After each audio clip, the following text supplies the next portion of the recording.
My dear friend गोटे सुंदर वाक्य पढ़ुछि बाइबल रु जदि जड़े ज्ञानी हेबाकु चाहे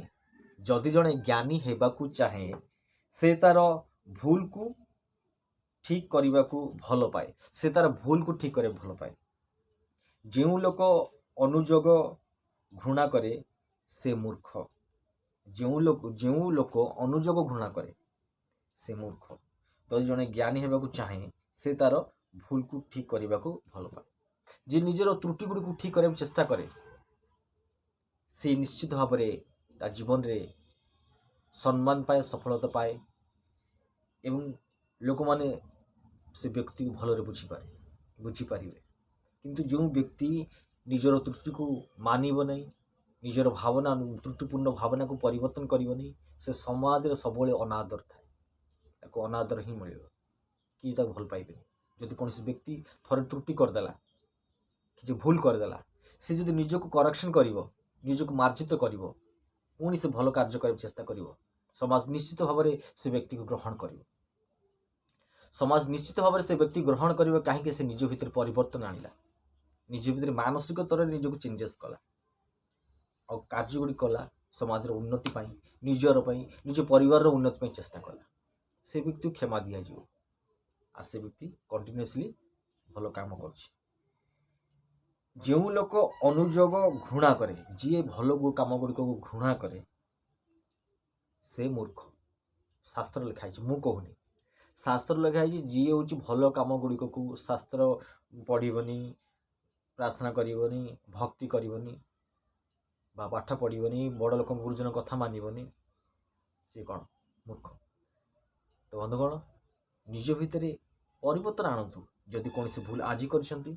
काली जपरी से भूल करेंगे मार्जित करूँ आप जिते थर भूल कर निजक मार्जित कर तो आपण मान भितर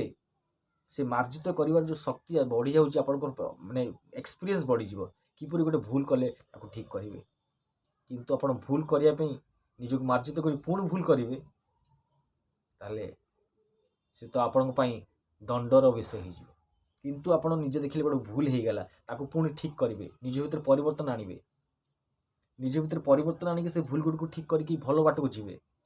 लोक मान नजर भी आप आसबे जे आप गोटे खराब व्यक्ति थे किंतु वर्तमान आपण माने आपण निज भीतर से चेंजेस आनिकी ठीक बाट जाऊँ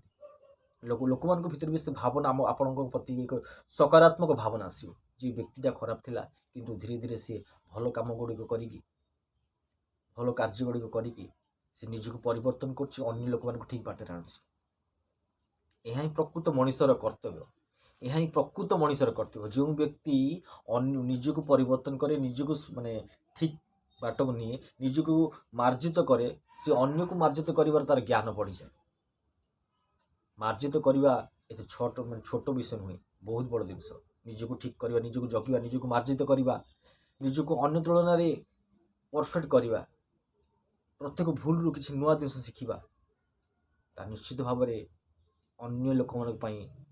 गौरवाणी थाए मार्जित करवा शक्ति निज भूल को स्वीकार करवा शक्ति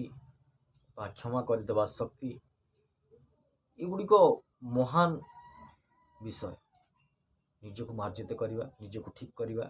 तो निज जीवन परिवर्तन संगे संगे अन्य मान ऊपर यार सकारात्मक भाव पड़ तो बंधुगण आपण मान वीडियो विदा नेली प्लीज लाइक करूँ शेयर करूँ कमेंट लिखु एवं सब्सक्राइब करिए भूलिए फॉलो करिए भूलिए निश्चित भाव आपण मान वीडियो देखा नमस्कार।